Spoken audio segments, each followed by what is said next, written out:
importe ce que la société peut dire de toi, tu n'es pas sa résultante, tu es la résultante de l'éducation que tu as reçue. Qui es-tu, homme, pour refuser à une femme d'être éduquée?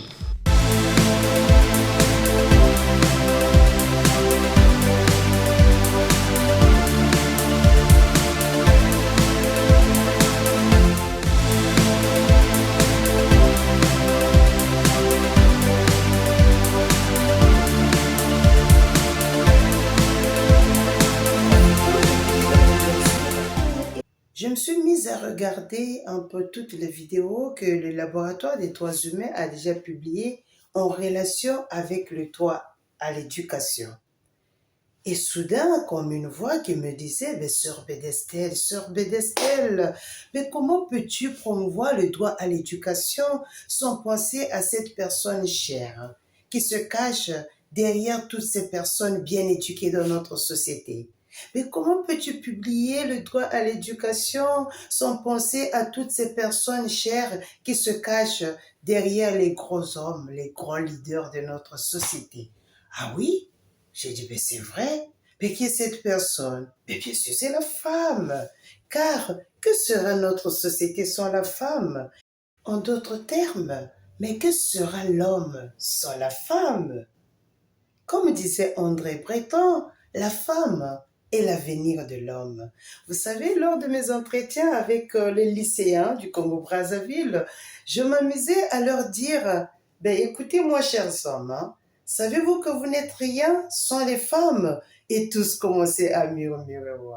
Et comme si cela ne suffisait pas, je me trouvais dans un panel à l'occasion de la journée des droits de la femme et j'étais en face d'un jeune garçon brazzavillois, écrivain, d'une beauté impeccable, d'une beauté physique et intellectuelle, j'allais dire, impeccable.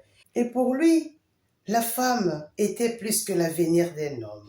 Ce sont les femmes qui développent la société. Ce sont les femmes qui transmettent ses valeurs et ses principes. Dans mon cas, il n'y a pas un endroit où je peux passer, où je peux donner des allocutions sans parler de ma mère, de ce qu'elle m'a apporté. Et ça a été le cas de Nelson Mandela. Vous allez donc vite comprendre avec moi qu'aujourd'hui, le laboratoire des droits humains se ferme pour examiner la relation entre la femme et l'éducation, la femme ou la jeune fille et l'éducation. Chers tous, qui tombez sur le canal YouTube du laboratoire des droits humains, savez-vous que dans notre société, il y a plus de 70% de femmes analphabètes? Et comme si cela ne suffisait pas, les jeunes filles qui ont l'opportunité de fréquenter les établissements scolaires, malheureusement, tombent dans le phénomène des grossesses précoces qui prennent de l'ampleur actuellement dans notre société. Tenez, selon l'Organisation mondiale de la santé, près de 16 millions d'adolescentes âgées de 16 à 19 ans accouchent chaque année dans le monde. Le phénomène prend de l'ampleur à travers beaucoup de pays en Afrique, au Togo. Dans le secteur éducatif, explosion de 43 élèves pour grossesse, la LCT exige leur réinscription. La direction régionale de l'éducation des plateaux ouest a exclu 43 élèves impliqués dans des cas de grossesse en milieu scolaire. En réponse, la Ligue des consommateurs du Togo, LCT, appelle à leur réinscription immédiate, estimant que cette mesure ne résout pas le problème de fond. La LCT encourage plutôt un dialogue sur l'éducation et la sexualité et la responsabilité parentale pour éviter de telles situations. En Côte d'Ivoire, nous avons plus de 4480 cas qui ont été recensés en septembre 2024 et en juin 2025, des cas de jeunes filles en état de grossesse. Ouh. Les laris de la République du Congo face à cette situation vont tout à fait s'exclamer en disant « Ben c'est charissant, c'est mawable, c'est choquant. » Ben oui, c'est choquant de se rendre compte que les jeunes qui vont à l'école pour l'éducation sont carrément détournés de leur objectif. Face donc à tous ces mots qui minent l'univers éducationnel par rapport à la question de la jeune fille ou de la femme, le laboratoire des droits humains aujourd'hui va se focaliser sur certains mots, mais aussi ouvrir des pistes de solutions face au droit à l'éducation et la femme. Mais avant de pouvoir faire toute cette littérature, je vous laisse écouter ce morceau musical d'un feu musicien congolais, Papa Wemba, qui pour lui, si sa maman était vivante, elle serait sans doute Madame la ministre de l'Éducation. Parce que l'éducation, c'est la femme. Écoutons Papa Wemba. Mateya mamezanga bileke kwemi normal kasi eleki baleso bametre baprofesseur bapesanga mama soki ozalaki kaka na bomoi mbele nasengi batya yo ministre éducation mbele bapape baprison nyonso bakanga mbele kutu mutu à nos applaudissements parce qu'au moins lui a reconnu et bien d'autres artistes, écrivains ont certainement reconnu sans doute que l'éducation c'est la femme. Mais la femme a besoin d'être éduquée. Mais pourquoi? Puisqu'elle pouvait être à la maison, jouer son rôle de mère, de ménagère. Mais non, la femme a besoin d'être éduquée. La femme a besoin de jouir du droit à l'éducation pour son autonomie et son indépendance. Pour que la femme arrive à prendre des décisions dans notre société, elle a besoin d'être éduquée. Pour promouvoir l'égalité de chances qui est promulguée dans beaucoup de textes juridiques, la femme a besoin d'être éduquée. Car c'est cette égalité de chances qui donne aussi l'opportunité à la femme de jouir des mêmes opportunités que les hommes. Comme nous le savons dans notre société, il y a beaucoup de chaînes autour de la femme. Il y a beaucoup de chaînes auxquelles la femme est attachée. Mais pour qu'elle arrive à briser ces chaînes, pour qu'elle arrive à faire face à toutes ces contraintes socio-culturelles qui rendent les femmes dans des conditions vraiment difficiles, eh bien, il faut appliquer le droit à l'éducation. Et enfin, nous disons qu'une femme bien éduquée est le modèle pour toutes les générations futures. C'est toujours beau et merveilleux d'entendre une étudiante dire « Écoutez, je désire bien éduquer, je désire bien finir mes études car je désire être comme Meloni, la première dame italienne, parce que je désire bien affranchir certaines étapes de la vie. » Eh bien, la réalisation de tous ces rêves passe par l'éducation.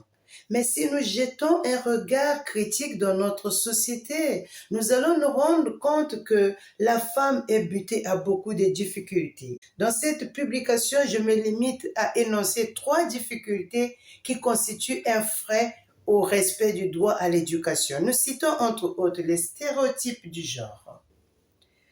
Nous avons des clichés sur la femme. Depuis les temps immémoriaux, la femme est bien pour la cuisine. La femme est bien pour la maternité. Comme si il y a un travail actuellement dans notre société qu'un homme fait et qu'une femme ne peut pas faire. Est-ce qu'il en existe? Bien, vous pouvez le répondre dans le commentaire. Nous avons également des inégalités, la discrimination, qui font que certains hommes puissent avoir plus d'opportunités par rapport aux femmes. Et quand nous parlons des jeunes filles, on se rend à l'évidence que, à un certain niveau de notre société, les filles sont limitées et sont plus les hommes qui jouissent de beaucoup de droits. Dans cette perspective, nous analysons actuellement certaines réalités qui choquent beaucoup de pays en Afrique.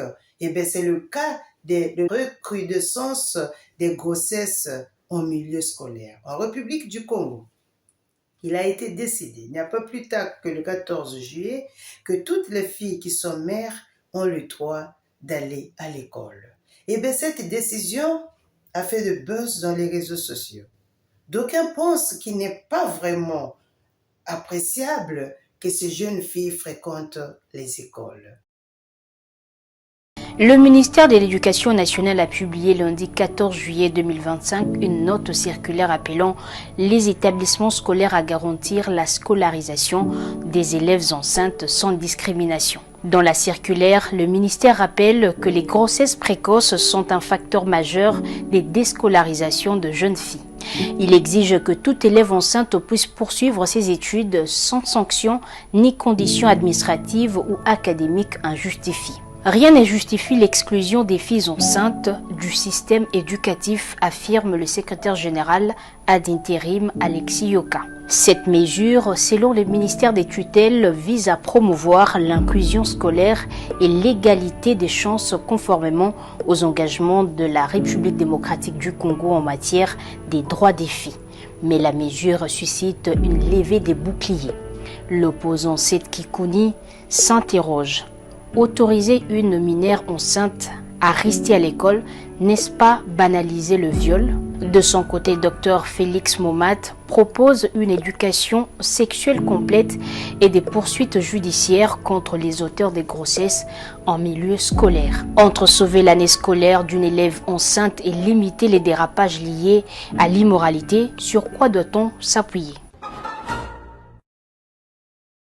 Face donc à toutes ces situations malheureuses auxquelles sont butées les jeunes filles et les femmes de notre société, d'aucuns se posent la question de savoir, mais quelle est la position du laboratoire des droits à ces sujets? Eh oui, puisque nous abordons la femme dans l'univers éducationnel, il est important aussi que le laboratoire des droits donne sa position. Mais avant de donner sa position, le laboratoire des droits commence à s'imaginer, mais qui rend ces filles mères?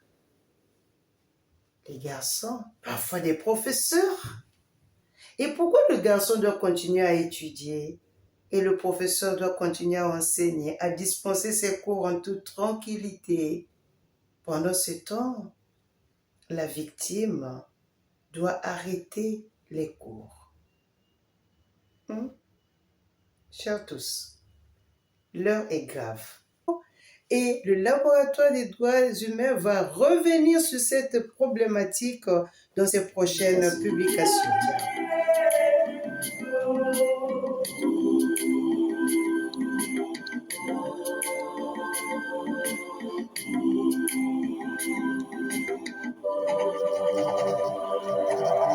Chers tous, je vous dis merci de m'avoir suivi.